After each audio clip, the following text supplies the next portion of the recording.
Ce journal vous est offert par le FPI, Fonds de promotion de l'industrie, votre partenaire privilégié pour la réussite de vos projets.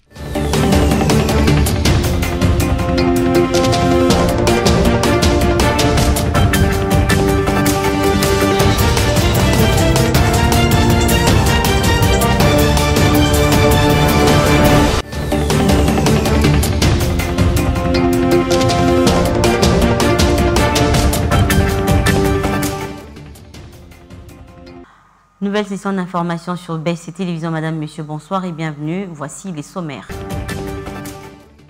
Réunion à Genève, la République démocratique du Congo demande à ce que le Conseil des droits de l'homme de l'ONU tienne pour responsable le Rwanda de ses crimes de guerre et des crimes contre l'humanité dans sa partie Est. Dans ce journal, vous suivrez la déclaration de Patrick Mouyaya. Guerre dans la partie Est de la République démocratique du Congo, les forces armées de la RDC appellent au calme la population du Sud Kivu en général et particulièrement celle de Calais où elles ont conduit une forte délégation pour assurer leur sécurité.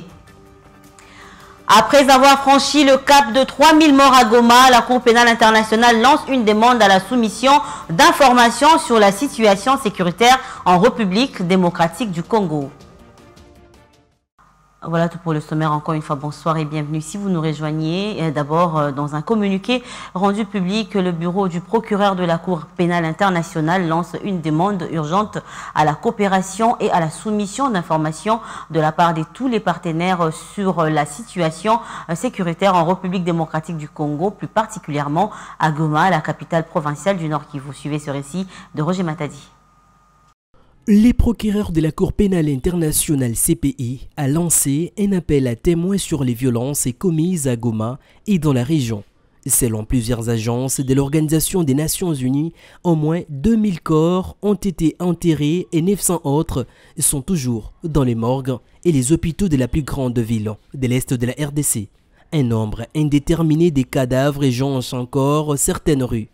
Les bureaux du procureur de la CPI appellent toutes les parties concernées, victimes et témoins, organisations nationales et internationales, groupes de la société civile, journalistes, autorités nationales, États partis et non partis, à partager tout élément de preuve, toute information qu'ils ont recueillie ou qu'ils recueillent en rapport avec les allégations des crimes internationaux commis par toutes les parties. L'enquête de la CPI porte sur les crimes commis dans les Nord Kivu depuis le 1er janvier 2022. Dans un communiqué, il indique que l'enquête se poursuit avec urgence. Les enquêteurs travaillent sur les mois d'affrontement entre l'armée congolaise et les M23. Notons qu'en octobre 2024, rappelle les documents, le procureur Karim Khan avait annoncé que les bureaux renouvelaient ses efforts d'enquête en RDC en se concentrant en priorité sur les crimes présumés relevant du statut des Roms. Cette enquête ciblée et active et se poursuit. Par contre, aux États-Unis d'Amérique, Donald Trump tient tête à la Cour pénale internationale après avoir reçu en début de semaine à Washington le Premier ministre israélien Benjamin Netanyahou, malgré le mandat d'arrêt de la Cour pénale internationale pour crimes de guerre et crimes contre l'humanité. Le président des États-Unis s'en prend directement à la CPI et qu'il accuse d'avoir engagé des actions illégales et sans fondement contre l'Amérique et l'Israël. Donald Trump a signé jeudi 6 février 2025 un décret édictant le multiples sanctions contre l'institution. Suivez. À coup de décret, Donald Trump s'attaque à la Cour pénale internationale. Alors que Benjamin Netanyahou était toujours reçu à Washington, le président américain impose des sanctions financières et des interdictions de visa aux employés de la CPI et à leurs familles ayant collaboré aux enquêtes du tribunal contre des citoyens américains et israéliens. Moi, Donald Trump, président des États-Unis d'Amérique, estime que la Cour pénale internationale s'est engagée dans des actions illégitimes et sans fondement visant l'Amérique et notre proche allié Israël. La CPI a abusé de son pouvoir en délivrant des mandats d'arrêt sans fondement visant le Premier ministre israélien Benjamin Netanyahou et l'ancien ministre de la Défense Yoav Gallant. Des mandats d'arrêt émis en novembre dernier pour crimes de guerre et crimes contre l'humanité commis dans la bande de Gaza. Les États-Unis ne font pas partie de la CPI et n'ont donc aucune obligation de les appliquer. Il est très difficile de faire respecter un mandat.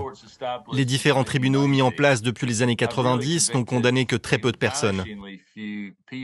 Le décret signé par Donald Trump fait aussi référence aux enquêtes de la CPI sur des crimes de guerre présumés de soldats américains en Afghanistan. Le président accuse l'organisation de conduite malveillante et de menacer la souveraineté et la sécurité des États-Unis et d'Israël. Des propos salués par le gouvernement israélien qui qualifie la Cour d'immorale et d'antisémite, mais critiqués par la CPI qui a réagi dans un communiqué.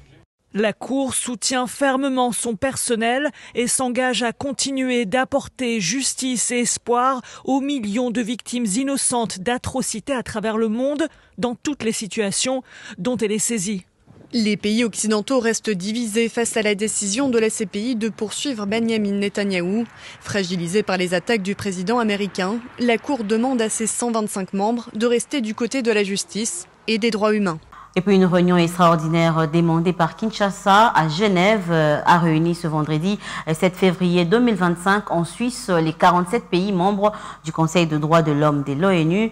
Présent à cette réunion, la délégation congolaise qui appelle à la mise en place d'une commission internationale d'enquête pour examiner les violations des droits de l'homme commises dans son pays et pense aussi qu'il est urgent d'exercer une pression internationale pour que le Rwanda cesse immédiatement son soutien à des groupes armés et se retirer aussi immédiatement du territoire congolais. On écoute Patrick Mouyaya, porte-parole du gouvernement.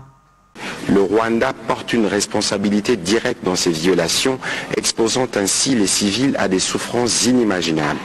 Il est essentiel de renforcer les mécanismes de surveillance et d'alerte précoce, ainsi que d'assurer une meilleure coordination entre la MONUSCO, les forces de sécurité congolaises et les acteurs régionaux afin de protéger les civils et de prévenir de nouvelles escalades de violences. De plus, il est impératif de garantir un accès humanitaire immédiat et sans restriction pour permettre de mieux prendre en charge des milliers de blessés, évacuer les cas les plus graves et réduire les risques de propagation d'épidémies telles que le choléra, les mpox dans une ville traumatisée dont certaines rues ont été transformées en cimetières.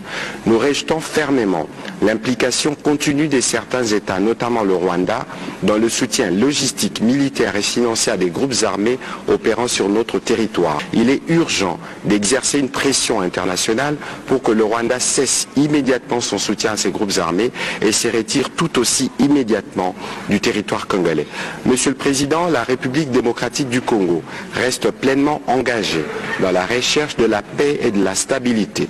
Nous réaffirmons notre volonté de travailler de manière constructive avec tous les acteurs régionaux et internationaux, mais il est impératif que la communauté internationale soutienne fermement nos efforts pour mettre fin à cette crise de protection et à la souffrance de notre peuple dans la partie est de notre pays. Nous réitérons donc notre appel à la responsabilité pleine et entière du Rwanda dans cette situation et à des mesures immédiates pour mettre fin à son soutien aux groupes armés. L'adoption par consensus de la résolution qui vous a été présentée serait signe de solidarité pour les millions de Congolais qui vivent aujourd'hui sous l'occupation des forces rwandaises. Je vous remercie de votre attention. Et la SYNCO et l'ECC, toujours dans le cadre de la recherche de la paix, ils ont décidé de multiplier leurs efforts. Ces deux grandes confessions religieuses sollicitent l'implication des organisations régionales, à savoir la SADC et l'EAC, pour le retour de la paix durable au pays. Junette Fika nous en parle.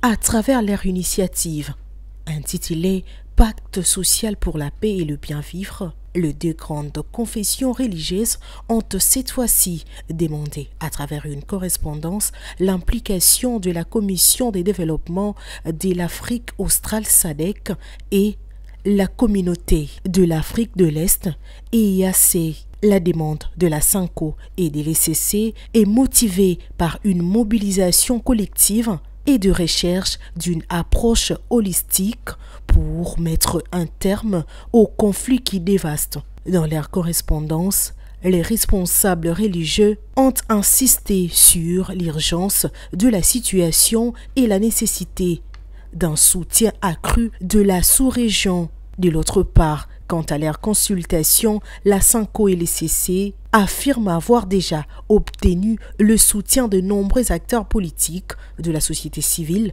ainsi que des mouvements des citoyens congolais. Et la dite initiative est jusqu'à présent saluée par toutes ces personnes consultées. Comme l'est dit cette correspondance, ce qui est sollicité à présent, c'est l'implication de la SADC et de l'EAC à ces sujets. Et toujours dans les mêmes chapitres, les consultations pour le dialogue de la nation souhaitées par le duo Sanko et CC se poursuivent et vont en bon train. Les représentants de ces deux églises catholiques et protestantes s'y sont rendus cette fois-ci chez le président de la plateforme des confessions religieuses, Évariste Ejiba, qui à son tour a loué cette initiative. On l'écoute. L'initiative, comme le disait mon prédécesseur tout à l'heure, elle est louable parce que tous, nous sommes faiseurs de paix, tous, nous avons besoin de la paix. Et alors, à l'issue de nos entretiens, nous avons dit, ok, nous avons écouté, nous restons y réfléchir et que nous allons nous recontacter. Parce que notre pays est dans la situation qu'est la sienne aujourd'hui, ça nécessite que des voix s'élèvent, que des intelligences se mettent ensemble et qu'au-delà qu'on cherche qu'est-ce qui est bon pour la République démocratique du Congo et pour le peuple congolais. Voilà. Direction le site Kivu, situation sécuritaire dans cette province, plus précisément à Bukavu. Les forces armées de la République démocratique du Congo ont dans un communiqué informé la population que la zone est sous contrôle des FARDC. Et ces derniers appellent la population au calme et l'appellent surtout à ne pas se laisser influencer par les fausses informations qui se répandent par les ennemis de la RDC. Communiqué de presse numéro 003/2025. Le commandant de la 3e zone de défense, le lieutenant-général Massunzu Pacifique, porte à la connaissance de toute la population de la province du Sud Kivu en général et celle du territoire de Calais en particulier qu'il vient personnellement de conduire une forte délégation au chef-lieu du territoire de Calais ce jeudi 6 février 2025 jusqu'à Ihoussi en passant par le cité de Katana, Kabamba, Kacheke et Michebere. Cette tournée sur toute la ligne de front a comme objectif de couper court aux rumeurs propagées par l'ennemi faisant état de l'occupation de l'armée rwandaise et serpentant du M23 de cette entité administrative. Les forces armées de la République démocratique du Congo sont prêtes et continuent à assurer la sécurité de toute la population sans distinction aucune, ainsi que la défense de l'intégrité du territoire national, à ce qu'aucun centimètre de la République démocratique du Congo ne sera laissé au profit de l'armée rwandaise et ses supplétifs de l'AFC et M23. Nous appelons toute la population de la province du Sud Kivu en général et celle de la ville de Bukavu en particulier au calme et à faire confiance à son unique armée, le FARDC, et de ne pas prêter oreille aux messages mensongers propagés par l'ennemi de la République dans les réseaux sociaux et ne jamais le relayer sous quelque forme que ce soit. Et de l'autre côté, dans le cadre de son partenariat avec la RDC pour l'installation de la paix dans la partie Est, la police des Nations Unies octroie des médicaments nécessaires au centre de santé de la police nationale congolaise à Beni. Nous sommes dans la province du Nord Kivu, ce dont aidera bien évidemment à améliorer la prise en charge des populations vulnérables, entre autres les déplacés qui ont fui l'insécurité, ainsi que des nombreuses familles de policiers et des policiers eux-mêmes. Néanmoins, les besoins restent énormes face à la situation difficile que traverse cette partie du pays. On écoute tour à tour le commandant second de la police nationale congolaise et l'assistante médicale du centre de la police nationale congolaise. Ces gens ici ne manquent même pas à nous venir à l'aide, même à leur hôpital. Nous arrivons, on nous soigne même gratuitement. Vraiment, ce médicament va nous beaucoup servir, surtout à la population aussi, vu que nous sommes en ville, nous sommes en train de recevoir encore les déplacés de guerre. Les médicaments vont plus nous aider pour les différentes pathologies que nous sommes en train de réussir dans notre centre hospitalier PNC.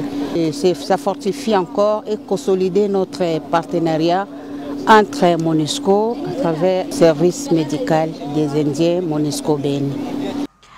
Et le docteur Samuel Roger Kamba, ministre de la Santé publique, Hygiène et Prévoyance sociale, était en visite officielle ce jeudi 6 février 2025 au centre hospitalier universitaire Renaissance, CHUR, ex-hôpital général de Kinshasa Mamaemo. Sa visite avait pour objectif de constater les avancées technologiques qui ont été récemment intégrées à cet établissement public. Regardez. La visite du patron de la santé en République démocratique du Congo, Samuel Roger Kamba, à ce centre hospitalier a été une occasion pour lui de découvrir les équipements de pointe acquis grâce à des firmes américaines de grand nom. L'acquisition de ces équipements a comme but principal renforcer les capacités de diagnostic et de traitement de cette institution sanitaire du pays qui a bénéficié d'une réhabilitation et d'une rénovation de haute importance. À l'issue de sa visite, le ministre de la Santé a souligné que ces nouvelles technologies permettront aux médecins d'améliorer la précision des soins et d'accroître la capacité de prise en charge des patients. Je cite, « Notre priorité est d'offrir à chaque Congolais un accès à des soins de qualité. Cela passe par l'innovation, le renforcement des infrastructures et l'équipement de nos hôpitaux avec des dispositifs modernes », va-t-il déclarer. Roger Kamba a saisi cette occasion pour saluer cette avancée significative pour le système de santé national et a réaffirmé son engagement en faveur d'une médecine d'excellence au service de tous les citoyens. Il faut noter que grâce à la modernisation de son plateau technique, le centre hospitalier universitaire Renaissance de Kinshasa est vu comme le centre de référence en ce qui concerne les soins spécialisés en République démocratique du Congo. Cette initiative du ministre de la Santé s'inscrit dans la vision du gouvernement visant à moderniser les structures hospitalières et à garantir des services de santé toujours plus performants et accessibles. Et puis, sachez que c'est un coup de tonnerre dans le secteur des transports au Congo. Transco, selon une lettre des notifications révélée le 5 février dernier, dans une copie nous est parvenue en ce jour, le vice-premier ministre et ministre des Transports Jean-Pierre Bemba a suspendu Cyprien Mbere-Moba de son poste de directeur général de Transco, l'établissement public chargé des transports en République démocratique du Congo. Suivez. Le directeur général de la Société nationale des transports au Congo, Transco, Cyprien Mbere, est suspendu de ses fonctions par les vice-premiers ministres, ministre des Transports, Voies des Communications et Désenclavement, Jean-Pierre Bemba Gombo. Cette décision a été prise par un arrêté ministériel signé le mercredi 5 février 2025. J'ai les regrets de porter à votre connaissance que vous êtes suspendu de vos fonctions de directeur général des Transco, peut-on lire dans cette notification de Jean-Pierre Bemba. L'intérim à la tête des Transco sera désormais assuré par Bilambo Likey Sylvestre, qui sera secondé par Kabedi Audra Solange au poste de directrice générale adjointe par intérim. Les raisons exactes de cette suspension ne sont pas encore connues. Cependant, on sait que des tensions existaient depuis un certain temps entre le directeur général et le président du conseil d'administration des Transco. En effet, ces derniers avaient déjà suspendu à un moment donné les directeurs généraux, l'accusant de plusieurs griefs liés à la gestion de l'établissement public. Une situation de crise interne qui semble avoir conduit le ministre des Transports Jean-Pierre Bemba à prendre cette décision de suspension. Cette affaire met en lumière les difficultés que rencontrent les secteurs des transports en République démocratique du Congo, plus précisément à Kinshasa, la capitale. Transco, en charge des infrastructures et des services et des transports dans le pays, se retrouve désormais confronté à une nouvelle crise de gouvernance qui risque d'avoir des répercussions sur son fonctionnement. Ce journal est terminé, mais avant de nous dire au revoir, voici l'essentiel à retenir.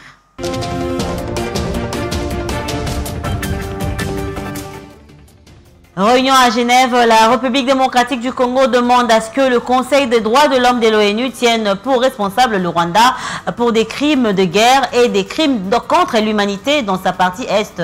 Dans ce journal, vous avez suivi la déclaration de Patrick Mouyaya, porte-parole du gouvernement.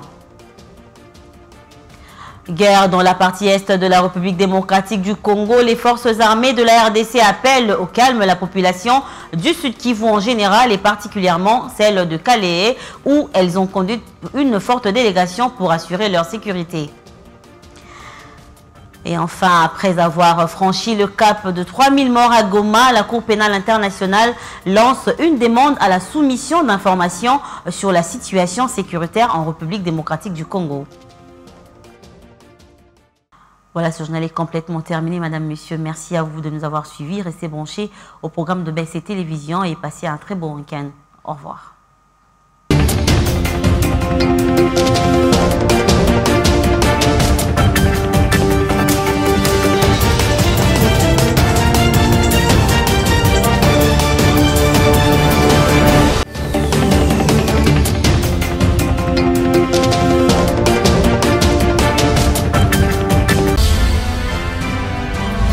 Ce journal vous a été offert par le FPI, Fonds des promotions de l'industrie, votre partenaire privilégié pour la réussite de vos projets.